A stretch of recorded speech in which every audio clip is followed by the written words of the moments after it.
So we all know how complicated taxes can get, right? Especially when you start talking about crossing borders or, retiring or moving abroad. Today, we're going to try and cut through some of that really dense legal language. We've got case studies, definitions, official rules, and we want to give you a real shortcut to understanding the hidden tripwires. Specifically, what makes retirement money actually tax-free and how your status or even just the reason you left home can change everything. What's fascinating here is that we're moving past the simple ideas like, citizenship.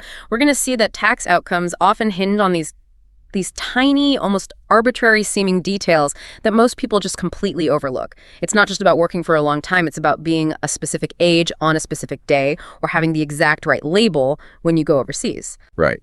So our mission today is to pull out those critical rules. We want to show how the gap between what you think is tax-free and what the law says, well, that gap can cost you a fortune.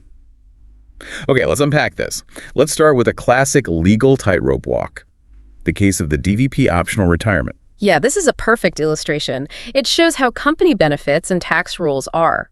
They're governed by two completely separate sets of rules. Right. So our source material, it talks about this employee who joined DVP. And for context, this is a big government-owned corporation. He joined when he was just 21, and he had a long career, worked there for 22 solid years. Then, at 43, the company offers him this optional retirement package. And according to DVP's own internal rules, he was totally qualified. The company just needed 15 years of service, and this guy had 22, so he had paid his dues to them, he takes the package, retires, and collects the money. And this is where both the employee and the employer just got completely blindsided by the tax code. Because even though he met the service requirement, that optional retirement benefit was ultimately ruled taxable by the courts. That's the whole pivot point.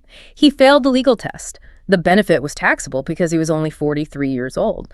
For that money to be truly tax-exempt under the law, what people sometimes call the 2010 rule, he needed to be at least 50 years old when he retired. The years of service alone just weren't enough. So the tax rule operates completely separate from the company rule. The company can say, hey, you've earned this, but the government is saying, yeah, but you haven't earned the tax exemption yet. And that's an incredibly expensive gap between those two ideas. It is, and that gap led to an interesting outcome for DVP itself. See, the company had told the employee the benefit was tax-free, that there would be no deductions. So because they said that, the courts held DVP liable to pay the tax. It became the employer's problem because they gave bad advice and didn't withhold. That makes perfect sense. The liability just shifts because of who made the mistake, but the rule doesn't change. Cash out too early, you pay the tax. Yeah. Okay, so then this same employee, he had another financial shockwave coming. This one involved his sort of extra private retirement assets. While working, he'd bought these additional annuity and gratuity policies. These weren't the standard government benefits, but, private insurance products. And because he was moving to Canada and he was only 43, he decided to just cash them out, get the cash surrender value. And the sources say when he finally got the check, the withholding tax was enormous. We're talking more than 100,000 pesos just gone, instantly deducted. He fought that one too. But the Supreme Court drew an even firmer line on these kinds of private benefits. The ruling was clear. If you pre-terminate or cash out these gratuity and annuity programs early, they are taxable. Okay, so if 50 was the magic number for the DVP benefit, what was it for these private policies? This rule is even stricter. These benefits are only tax-exempt if the person cashing them out is more than 60 years old. 60. Wow. So that creates a whole separate age rule for private insurance products. It means you can't just treat these things like a savings account and tap into it early without a tax hit, no matter how long you worked. The government is really, really pushing for late-age retirement. Precisely. They want to make sure these are used for actual old-age security, not just as a mid-career piggy bank. Okay, so we've established age trumps service time. Now let's shift focus to how location and your purpose for being somewhere creates similar hard lines. Let's define who a resident alien is and how they get taxed. A resident alien, or RA, is basically a foreigner who is permanently living in the Philippines, but for whatever reason hasn't become a citizen. They live here, work here, but they're still foreign nationals. So how does their tax situation compare to a Filipino citizen living right next door? On local income, they're taxed almost exactly the same. But the huge difference is jurisdiction. A resident citizen is taxed on their worldwide income, money they earn here, money they earn abroad, all of it. A resident alien, on the other hand, is only taxed on income they earn within the Philippines. Their foreign income is off limits. That sounds like a massive advantage. I mean, if they have investments in Europe or the US, why? What's the logic behind the government just deciding not to tax that money? And this is the surprising and honestly very pragmatic reason you see in the sources. The government does this because it just doesn't have the resources to actually verify what's being earned abroad. Wait, are you saying the government is basically admitting it can't fight global financial secrecy? To an extent, yeah. I mean, think about it. If an alien earns, say, 10 million pesos abroad, but only declares 500 pesos here, how would the Philippine government ever prove otherwise? They can't just subpoena foreign banks. So instead of creating a rule they can't enforce, which just invites people to lie, they focus their efforts on income they can see and verify, which is the income earned here. That's a very cynical, but Yeah. a very practical way to run a tax system. They're giving up potential money to make sure the system actually works and has compliance. Exactly. It's an economy of effort. Now, when an RA is earning income here, how that's taxed also depends on what they're doing. Okay, tell us about the different formulas. So if a resident alien is an employee, like a foreign executive, they use the gross income tax formula. Tax is on their total salary, not many deductions.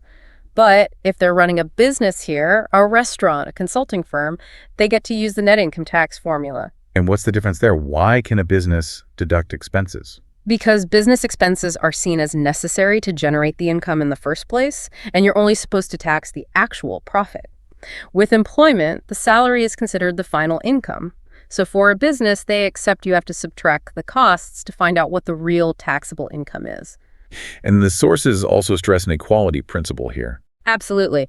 It just says that if a Filipino citizen gets a certain tax exemption or deduction, a resident alien in the exact same situation has to get that same benefit. It's about fairness on a level playing field locally. Makes sense. Okay, now let's move to maybe the most subtle but critical distinction that affects millions of Filipinos.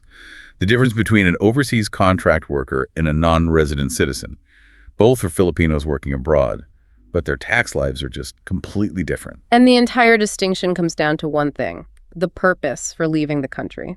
All right, let's start with the ideal one, the OCW or seaman. An OCW is a Filipino who left the country exclusively for a job, for work. And the key is they intend to come back. They're temporary workers on a contract. Think of nurses, engineers, domestic helpers. And the non-resident citizen, the NRC. That's a Filipino who left for another reason. Maybe to migrate permanently, to start a business over there, or to go to school. They're still Filipino citizens, but their main reason for being abroad wasn't a specific work contract. And in practice, the line in the sand is usually 183 days.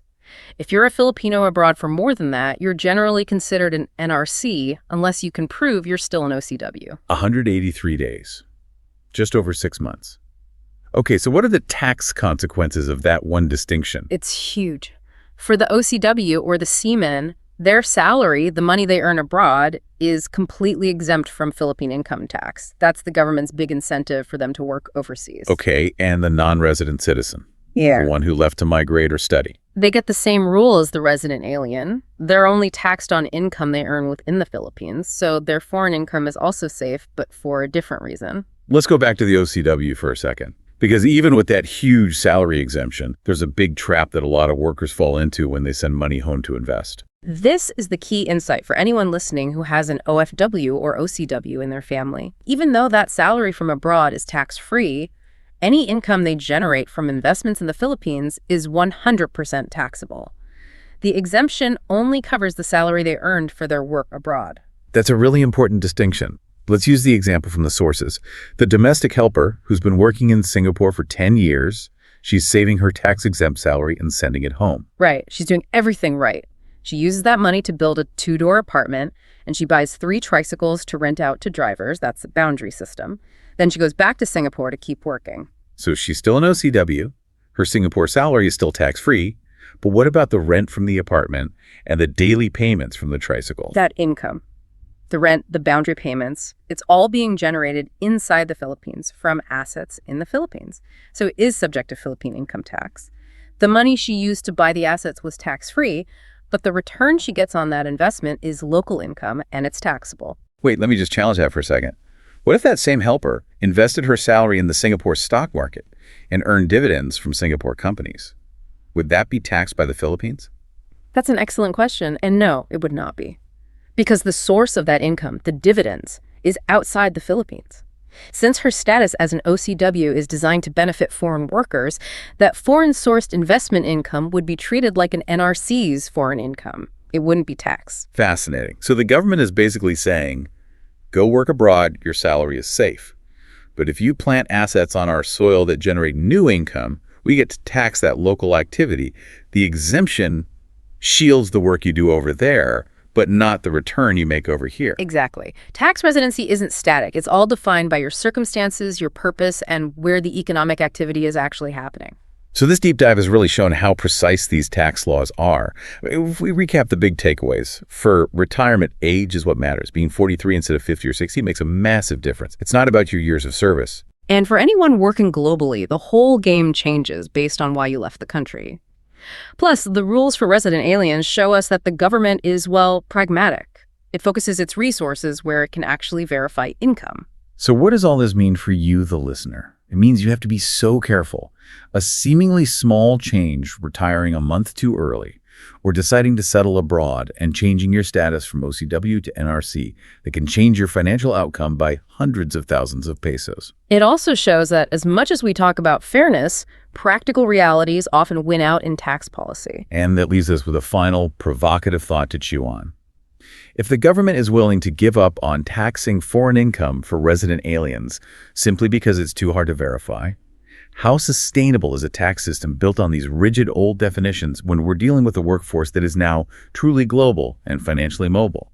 Will the definitions of resident citizen and non-resident citizen even hold up over the next 10 years? Something to keep thinking about. Thanks for joining us for this deep dive into the hidden rules of residency and taxation. We'll see you next time.